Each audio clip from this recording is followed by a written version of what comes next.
तो तो सभी सनातनी भाइयों को मेरा जय श्री राम, हर हर महादेव। आशा करता हूँ कि आप लोग सभी कुशल मंगल होंगे और आपके फैमिली में जो भी हैं सभी कुशल मंगल होंगे। अभी तक आपने जो एक पाठ देखा, अभी आपको जो दिखाया गया यहाँ कि रामपाल जो गपोड़ता था और जो शास्त्रों में मिलावट करता था, उसके बारे में कल पार्ट 1 आया था, आपने देखा होगा। तो अब उसी का दूसरा पार्ट, पहले तो उसने प्रभु श्री राम के बारे में गलत गलत बातें गपोड़ना शुरू किया कि इनको सुख नहीं था, अपनी पत्नी को छोड़कर जंगल में छोड़ दिया और रावण के साथ लट्ठम लट्ठा किया, लड़ाई करी, झगड़ा करा, एक पल का भी सुख नहीं था। इसने ये बकवास करी अपनी पूरी वीडियो में, ठीक है। तो अब फिर इसने भगवान श्री कृष्ण के बारे में भी गपोड़ना शुरू किया, क्योंकि इसने खुद को महान सिद्ध करना है, खुद को ईश्वर सिद्ध करना है, और जो इनके काल्पनिक ईश्वर है कबीर, उनको ईश्वर सिद्ध करना है। तो उसी के कड़ी में अब ये दूसरा पार्ट है जो भगवान श्री कृष्ण के बारे में गपोड़ा था, उसकी भी हम पोल खोलेंगे, ठीक है। पहले क्या देखा था कल हमने, वो तो आपको दिखाते हैं, ठीक है। चलिए। आए थे, विवाह हुआ, विवाह होते ही वनवास हुआ, वनवास होते ही सीता का अपहरण हुआ, रावण के लट्ठम लट्ठा लाखों करोड़ों व्यक्ति मारे गए, तब सीता को छुटवा कर लाए। आने के कुछ दिन के बाद ही उसको घर से निकाल दिया किसी आम व्यक्ति के कारण थे। ठीक है, हमने कल यहाँ तक देखा था कि इसने क्या क्या जो गपोड़ी रामायण से ही खोली कि भगवान कोई वहाँ दुख झेलने नहीं आए थे, वो अपने क्या धरती का भार उतारने और हम जैसे प्राणियों का जो दुख है वो हरने आए थे, ठीक है। पर एक वो मानव की लीला उन्होंने रचनी थी, क्योंकि जो रावण था वो अवध्य था, किसी भी देव, गंधर्व, यक्ष, देवता, ईश्वर से वो नहीं मर सकता था, क्योंकि उसको वरदान प्राप्त दिया था और वरदान भी उन्होंने ही दिया था, ठीक है। मार तो सकते थे, उनसे भी मार सकते थे, पर क्या होता, जो वरदान दिया था वो असत्य साबित हो जाता, ठीक है। तो जो वरदान है उसकी भी रक्षा करनी थी और मानवों की भी रक्षा करनी थी। तो इसीलिए प्रभु श्री राम किस रूप में आए, मानव रूप में आए। मानव रूप में आके मानव जैसे ही लीला करी, मानव जैसे रोता है वैसे वो भी रोए, मानव जैसे चलता है वैसे ही चले, मानव जिस प्रकार से अपने जीवन काल में चलता है उसी प्रकार से उन्होंने आचरण किया। पर रामपाल जैसे विधर्मियों को ये चीज़ें समझ में नहीं आती है, ठीक है। उनको लगता है कि वो साधारण मनुष्य हैं, ठीक। चलिए अब आगे की इसके हम गपोड़ सुनते हैं, चलिए। वो राजा बना बैठे, सपने में भी सुख नहीं, उस व्यक्ति को चाहे कितनी बात बनावे। फिर वही श्री कृष्ण रूप में आए विष्णु जी। श्री कृष्ण जी का इतिहास देख लो, लट्ठम लट्ठा जेल में जन्म हुआ, मामा शत्रु हो गया, कभी जरासिंह कभी शिशुपाल, रोज झगड़े रहे। इस उद्देश्य से उन्होंने मथुरा को जाकर एक बहुत कोने में जाकर समुद्र के बीच में टापू सेलेक्ट किया। इन दुष्टों के झगड़े से बचाव के लिए कहते हैं राड से बाढ़ अच्छी। वहां रहने लगे। उसके वहां क्या दुख हुआ, उनके सामने पूरे यादव कुल 56 करोड़ उनकी जनसंख्या हो चुकी थी, श्री कृष्ण जी के वंशजों की, कुल वालों की। अब पर लड़का मर गए, दुर्वासा ने श्राप दे दिया, श्री कृष्ण तई मारे गए, सारे 56 करोड़ यादव कटका मर गए आपस में लड़के। तो पता क्या संरक्षण दिया श्री कृष्ण जी ने उनको। तो परमात्मा कहते हैं साच कहूं तो जग नहीं माने और झूठ कही ना जाई हो, ये ब्रह्मा विष्णु शिव जी दुखिया जिन ये राह चलाई हो। श्री देवी भागवत महापुराण के अंदर प्रथम स्कंद में ब्रह्मा जी पूछ रहे विष्णु जी से कि आप भी तपस्या। चलिए, अब ये बकवास कर रहा है, इसने आप भगवान श्री कृष्ण के ऊपर क्या लगाया, प्रश्न चिन्ह, कि जब वो पैदा हुए कहाँ, जेल में पैदा हुए, एक, ठीक है। नंबर 2, इसने कहा कि पूरे जीवन भर लट्ठम लट्ठा किया, 2। नंबर 3 कि यादव कुल जो था वो जल कट के मर गया, पर वो कुछ कर नहीं पाए, ठीक है। तो ये कुछ सवाल हैं इनके, अभी हम इनको प्रमाण सहित इनको जवाब देंगे इन मूर्खों को। और कि भगवान श्री कृष्ण उनका जन्म जेल में हुआ, तो क्या उनकी मर्जी से हुआ या मतलब कि ऐसे ही आकस्मक बोलते हैं ना जिसको, मतलब कि ऐसे ही हो गया। ठीक है, तो हम शास्त्रों से प्रमाणित करेंगे कि भगवान श्री कृष्ण ने, अगर वो भगवान थे तो वो 56 करोड़ जो यादव थे वो आपस में कट के मर गए, उन्होंने उनकी रक्षा क्यों नहीं करी? एक। नंबर 2 कि भगवान श्री कृष्ण ने जेल में जन्म लिया तो क्यों लिया और किस लिए लिया? ठीक है, और जो महाभारत का युद्ध हुआ, लट्ठम हुआ, वो क्यों हुआ? वो क्या रोक नहीं सकते थे भगवान श्री कृष्ण? तो ये कुछ सवाल हैं, तो इन सवालों का जवाब हम प्रमाण सहित देंगे। ठीक है, महाभारत से ही देंगे, क्योंकि ये जो प्रसंग है सारा कुछ महाभारत से ही है। जो इसने सवाल उठाए हैं, जो महाभारत का युद्ध है वो भी महाभारत में ही है, और भगवान श्री कृष्ण का जो जन्म है वो भागवत महापुराण में और महाभारत में भी है। तो अब हम देख लेते हैं कि आखिर भगवान श्री कृष्ण ने जेल में ही जन्म क्यों लिया, कारण क्या था? और 56 करोड़ यादव जल कट के मर गए फिर भी, और भगवान श्री कृष्ण ने कुछ नहीं किया और न उनकी रक्षा करी, तो ये क्यों किया उनने? तो अब हम देखते हैं शास्त्रों से प्रमाण, क्योंकि देखो हर एक चीज़ का कारण अगर हमारे शास्त्र में पढ़ोगे तो हर एक चीज़ का कारण बताया गया है कि कारण क्या था उसका। ठीक है, चलिए देखते हैं। तो ये महाभारत है, प्रथम खंड है। ठीक है, गीता प्रेस गोरखपुर से प्रकाशित है। अब यहाँ पर हम दिखाएंगे कि पहले सवाल का जवाब कि भगवान ने कितना दुख था कि वो जेल में जन्म लिया। ठीक है, वो उनका जन्म क्यों हुआ, वो आए क्यों धरती पे अवतार लेके, कारण क्या था? ठीक है, पहले तो हम ये देख लेते हैं कि कारण क्या था। उन्होंने कहा कि पूरी ज़िंदगी भर उन्होंने लट्ठम लट्ठा किया, महाभारत किया, तो उनको कहाँ सुख था? चलिए इसके चलते हम अंश अवतरण पर्व है जो उसका 64वां अध्याय। ठीक है, चलिए ये आ गया है 64वां अध्याय अंश अवतरण पर्व का। ठीक है, ब्राह्मणों द्वारा क्षत्रिय वंश की उत्पत्ति और वृद्धि तथा उस समय के धार्मिक राज्य का वर्णन, असुरों का जन्म और उनके भार से पीड़ित पृथ्वी का ब्रह्मा जी के शरण में जाना तथा ब्रह्मा जी के देवताओं को अपने अंश से पृथ्वी पर जन्म लेने का आदेश। ठीक है, ज़्यादा हम नहीं पढ़ाते हुए हम आगे की हम कहानी बताएंगे जहाँ से हमें वो चाहिए। ठीक है, हाँ, तो यहाँ से देख लीजिए कि अब बता रहे हैं कि पहले का जो काल था बड़ा सुख का काल था, वहाँ मतलब कोई दुख नहीं था। पृथ्वी की बात बता रहे हैं कि अब 21 से आप पढ़ सकते हैं कि 21 में लिखा है, वैश्यगण बैलों द्वारा इस पृथ्वी पर दूसरों की खेती कराते हुए भी स्वयं उनके कंधे पर जुआ नहीं रखते थे, उन्हें बोझ ढोने में नहीं लगाते थे और दुर्बल अंगों वाले निकम्मे पशुओं को भी दाना घास देकर उनकी जीवन की रक्षा करते थे। जब तक बछड़े केवल दूध पर रहते, घास नहीं चरते, तब तक मनुष्य गौओं का दूध नहीं दूहते थे। व्यापारी लोग बेचने योग्य वस्तुओं को छोटे माप तौल द्वारा विक्रय नहीं करते थे। मतलब कि ये बताया जा रहा है कि जो उस समय पृथ्वी थी बड़ी मतलब कि सुखी थी। ठीक है, इस प्रकार से वो बताया जा रहा है। अब आगे देखिए, राजन उस समय सभी वर्णों के लोग अपने अपने कर्म का पालन करने रहते थे, न श्रेष्ठ। इस प्रकार उस समय कहीं भी धर्म का ह्रास नहीं होता था। भरत श्रेष्ठ गौवें तथा स्त्रियां भी ठीक समय पर ही संतान उत्पन्न करती थी। ऋतु आने पर ही वृक्षों में फूल और फल लगते थे। 26वां पढ़िए, नरसेत इस तरह उस समय सब और सत्ययुग छा रहा था। सारी पृथ्वी नाना प्रकार के प्राणियों से खूब भरी पूरी रहती थी। ठीक है, उन दिनों अतिथि के पुत्र देवताओं द्वारा दैत्यगण अनेक बार युद्ध में पराजित हो चुके थे। स्वर्ग के ऐश्वर्य से भ्रष्ट होने पर वे इस पृथ्वी पर ही जन्म लेने लगे। पर वो यहीं रहकर देवत्व प्राप्त करने की इच्छा से वे मनस्वी असुर भूतल पर मनुष्य तथा भिन्न भिन्न प्राणियों में जन्म लेने लगे। मतलब कि जो असुरगण थे वो बार बार पराजित हो गए थे, तो उससे वो क्षुब्ध होकर वो धरती पर मनुष्य के रूप में जन्म लेने लगे और भिन्न भिन्न प्राणियों के उसमें जन्म लेने लगे। ठीक है, और प्रभु यही देखकर अच्छा 29वां, प्रभु यही रहकर देवत्व प्राप्त करने की इच्छा से वह मनुष्य असुर भूतल पर मनुष्यों तथा भिन्न भिन्न प्राणियों में जन्म लेने लगे। कौन? राक्षस लोग।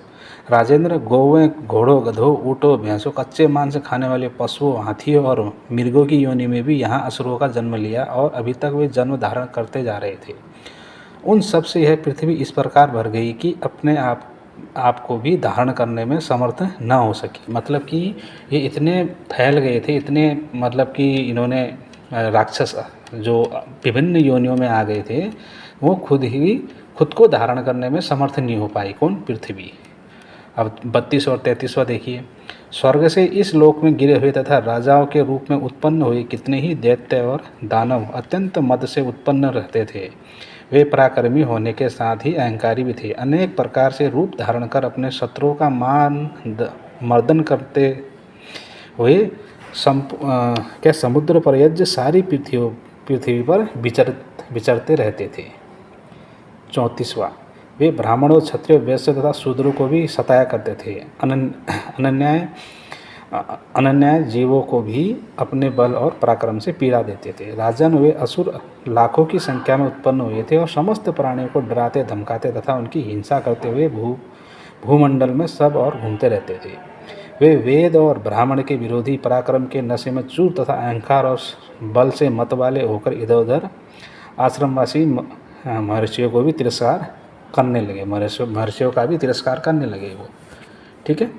राजन, जब इस प्रकार बल और पराक्रम से उन्मत्त महादैत्य विशेष यत्नपूर्वक इस पृथ्वी को पीड़ा देने लगे, तब वह यह ब्रह्मा जी की शरण में जाने को उद्यत हुई। मतलब कि जब इतनी ज़्यादा पीड़ा देने लगे, जो दैत्यगण जो मानव योनि में आए थे और भी प्राणियों की योनि में आए थे, तो वो ब्रह्मा जी के पास गई। कौन? पृथ्वी। आगे कहा, ठीक है। दान बोने ने बलपूर्वक जिस पर अधिकार कर लिया था, पर्वतों और वृक्षों सहित उस पृथ्वी को उस समय कच्छप और दिग्गज आदि संगठित शक्तियां तथा शेषनाग भी धारण करने में समर्थ न हो सके। महिपाल तब असुरों के भार से आतुर तथा भय से पीड़ित हुई पृथ्वी संपूर्ण भूतों के पितामह भगवान ब्रह्मा जी की शरण में उपस्थित हुई। ब्रह्मलोक में जाकर पृथ्वी ने उन लोक सृष्टा अविनाशी देव भगवान ब्रह्मा जी का दर्शन किया, जिन्हें भगवान, देवता, द्विज और महर्षि से घिरे हुए थे। इसमें एक बात और आपको पता चली होगी, ब्रह्मलोक किसका है? ये देख लीजिए क्या लिखा है।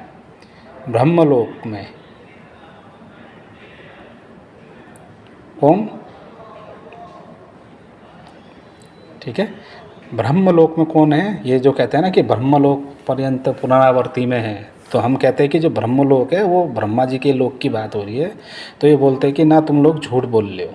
ठीक है, कोई हमें प्रमाण दीजिए। यहाँ पर लिखा देखो, ब्रह्मलोक में जाकर पृथ्वी ने उन लोक सृष्टा अविनाशी देव भगवान ब्रह्मा जी का दर्शन किया, जिन्हें महाभाग देवता द्विजन महर्षि से घिरे हुए थे। तो एक बात और आपको पता चली होगी कि जो गीता में जो ब्रह्म लोक लिखा है वो ब्रह्मलोक ब्रह्मा जी का है। ठीक है, अब आगे देख लेते हैं। चलिए 41वां पढ़िए। ठीक है, अब 41वां पढ़ लो। देव कर्म में संलग्न रहने वाले अप्सराएं और गंधर्व उन्हें प्रसन्नतापूर्वक प्रणाम करते थे।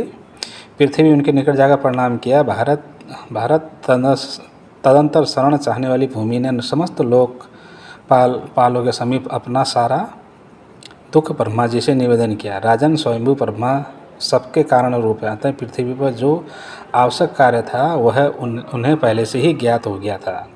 भारत भला वो जगत के सृष्टा में देवता और असुरों सहित जगत का संपूर्ण मनोगत भाव क्यों ना समझे।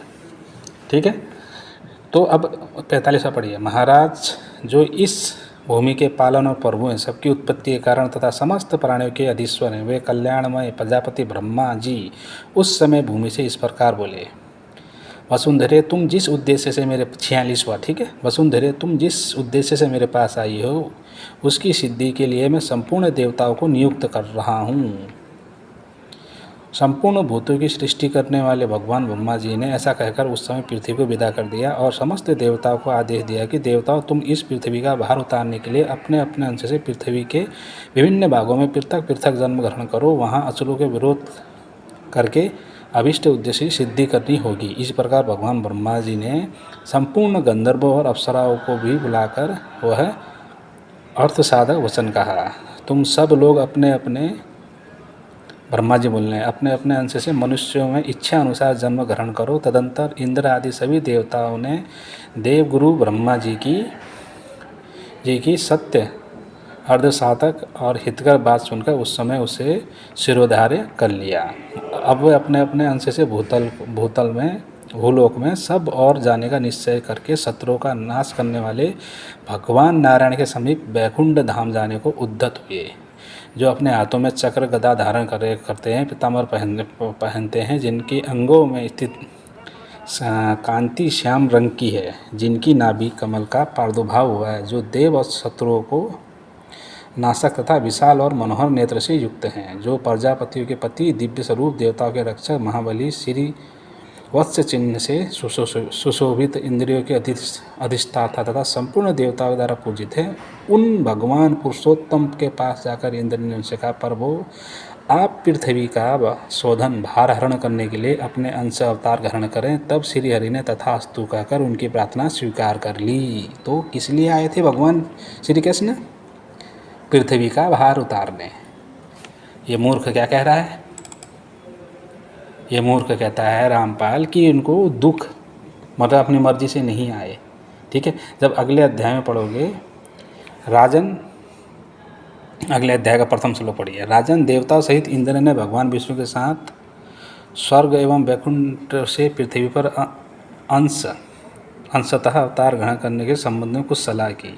तत्पश्चात सभी देवताओं को तदनुसार कार्य करने के लिए आदेश देकर भगवान नारायण के निवास स्थान वैकुंठ धाम से पुनः चल दिए। तब देवताओं को संपूर्ण लोकों के हित तथा राक्षसों के विनाश के लिए स्वर्ग से पृथ्वी पर आकर क्रमशः अवतीर्ण होने लगे।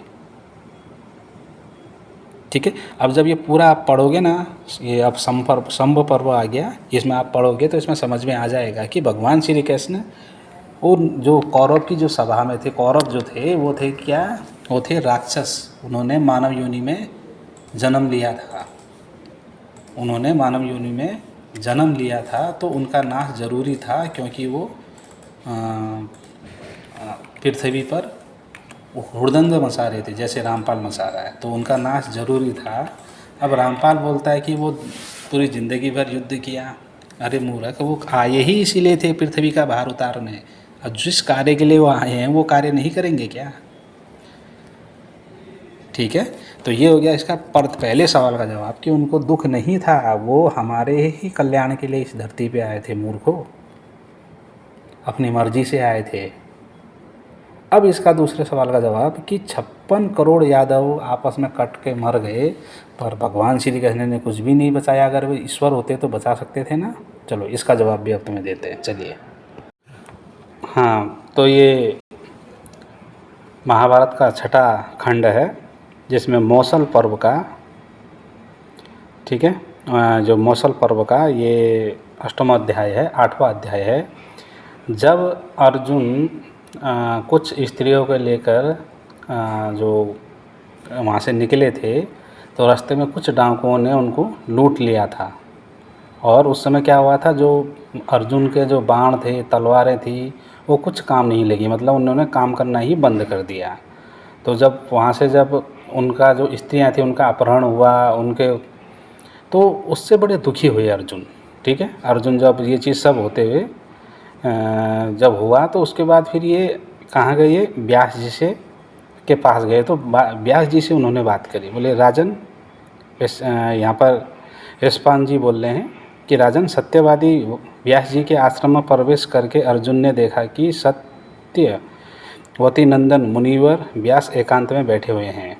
दूसरे में देखिए, महान व्रतधारी धर्म के ज्ञाता व्यास जी के पास पहुंचकर मैं अर्जुन हूँ ऐसा कहते हुए धनंजय ने उनके चरणों में प्रणाम किया, फिर उनके ही पास खड़े हो गए। ठीक है, अब ऐसे करते करते अपनी वो व्यथा सुना रहे हैं कि मेरे साथ ऐसा हुआ, वैसा हुआ, मतलब कि अपने सवाल पूछ रहे हैं कि मेरे साथ ऐसा क्यों हुआ। ठीक है, अब देखिए 12, 13, 14 में पढ़िए। उन अंतिम अमित तेजस्वी वीरों के विनाश का दुख मुझसे किसी तरह सहा नहीं जाता। ये अर्जुन बोल रहा है। मैं बार बार उस दुख से व्यथित हो जाता हूँ। यशस्वी श्री कृष्ण और यदुवंशियों के परलोक गमन की बात सोचकर तो मुझे ऐसा जान पड़ता है मानो समुद्र सूख गया, पर्वत हिलने लगे, आकाश फट पड़ा और अग्नि के स्वभाव में शीतलता आ गई। ठीक है। साथ में धनुष धारण करने वाले श्री कृष्ण भी मृत्यु के अधीन हुए होंगे। यह बात विश्वास के योग्य नहीं है, मैं इसे नहीं मानता। मतलब कि क्या भगवान श्री कृष्ण क्या मृत्यु के अधीन हुए? ये बात मैं नहीं मानता। किसने कहा? भगवान किसने? अर्जुन ने। ठीक है। तो यहाँ पर क्या हुआ, जो अभी रामपाल बाबा ने बोला ना, नकली संत ने, कि लट्ठम लट्ठा किया, लास्ट में क्या बोलते हैं, स्त्रियों को लूट लिया गया और यादव वंश कट के मर गए, और अगर ये भगवान होते तो उनको बचा लेते। अब क्या कारण था? जो यादव वंश थे 56 करोड़ आपस में कट के मरे, वो भी भगवान की ही लीला थी। अब देखिए यहाँ पर आगे 15वें में, फिर भी श्री कृष्ण मुझे छोड़ कर चले गए, मैं इस संसार के उनके बिना नहीं रहना चाहता। तपोधन, इसके सिवा जो दूसरी घटना घटित हुई है वह इससे भी अधिक कष्टदायक। आप इसे सुनिए। जब मैं उस घटना का चिंतन करता हूँ तब बारंबार मेरा हृदय विदीर्ण होने लगता है। ब्राह्मण पंजाब के अहिरीन में मुझसे युद्ध ठानकर मेरे देखते देखते विष्णुवंशी की हजारों स्त्रियों का अपहरण कर लिया। मेरे सामने ही हजारों स्त्रियों का अपहरण कर लिया। मेरे धनुष लेकर उनका सामना करना चाहा, परंतु मैं उसे चढ़ा न सका। मेरी भुजाओं में पहले जैसा बल था वैसा अब नहीं रहा। महामुने, मेरा नाना प्रकार के अस्त्रों का ज्ञान विलुप्त हो गया। मेरे सभी बाण सब और जानकर क्षण भर में नष्ट हो गए।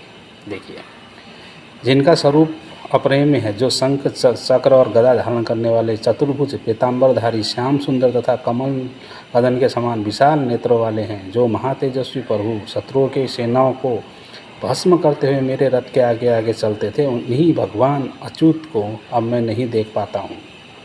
साधु शिरोमणि जो पहले स्वयं ही अपने तेज से शत्रुओं को दग्ध कर देते थे, उनके बाद में गांडिक धनुष के छूटे हुए बाणों द्वारा उन शत्रुओं का नाश करता था, उन्हीं भगवान को आज न देखने के कारण मैं विषाद में डूबा हुआ हूँ। मुझे चक्कर सा आ रहा है। मेरे चित्त में निर्वेद छा गया है, मुझे शांति नहीं मिलती है। मैं देव स्वरूप अजन्मा भगवान देवकी नंदन वासुदेव वीर जनार्दन के बिना अब जीवित रहना नहीं चाहता। यहाँ पर क्या बोला? देखिए कि मैं देव स्वरूप अजन्मा भगवान देवकी नंदन वासुदेव वीर जनार्दन के बिना अब जीवित रहना नहीं चाहता। अगर गीता में भगवान ने किसी और की बात करी होती, खुद को जीने मरने वाला बोला होता, तो यहाँ पर अर्जुन कहता ना कि उनको क्यों, कि वो तो जीने मरने वाले हैं। हाँ, यहाँ पर तो कह रहे हैं कि वो अजन्मा है, ठीक है, देव स्वरूप है। फिर आगे देखो 24वें में, सर्वव्यापी भगवान श्री कृष्ण अंतर्धान हो गए। यह बात सुनते ही मुझे संपूर्ण दिशाओं का ज्ञान भूल जाता है। मेरे भी जाति भाइयों का नाश तो पहले ही हो गया था, अब मेरा पराक्रम भी नष्ट हो गया। अतः शून्य हृदय होकर इधर उधर दौड़ रहा हूँ। संतों में श्रेष्ठ महर्षि, आप कृपा करके मुझे यह उपदेश दें कि मेरा कल्याण कैसे होगा। अब मतलब कि उनके मन में संदेह है, मुझे इसका उत्तर दीजिए, मुझे बताइए क्यों हुआ ऐसा। अब व्यास जी बोल रहे हैं, देखिए व्यास जी ने बोला, कुंती कुमार वे समस्त यदुवंशी देवताओं के अंश थे। रामपाल बाबा के पहले सवाल का जवाब कि यदुवंशी आपस में कट के मरे जो यादव थे, कौन थे वो समस्त यदुवंशी देवताओं के अंश थे। वे देवानुदेव श्री कृष्ण के साथ ही यहाँ आए थे, मतलब भगवान श्री कृष्ण के साथ ही यहाँ आए थे और साथ ही चले गए। उनके यहाँ रहने से धर्म की मर्यादा के भंग होने का डर था। अंततः भगवान श्री कृष्ण धर्म की व्यवस्था की रक्षा के लिए उन मरते हुए यादवों की उपेक्षा कर दी। क्यों करी? क्योंकि अगर वो यहाँ रहते तो क्या होता, धर्म की मर्यादा का उल्लंघन होता। क्यों होता? क्योंकि वो देवताओं के अंश थे, इसलिए भगवान श्री कृष्ण ने उनकी उपेक्षा कर दी।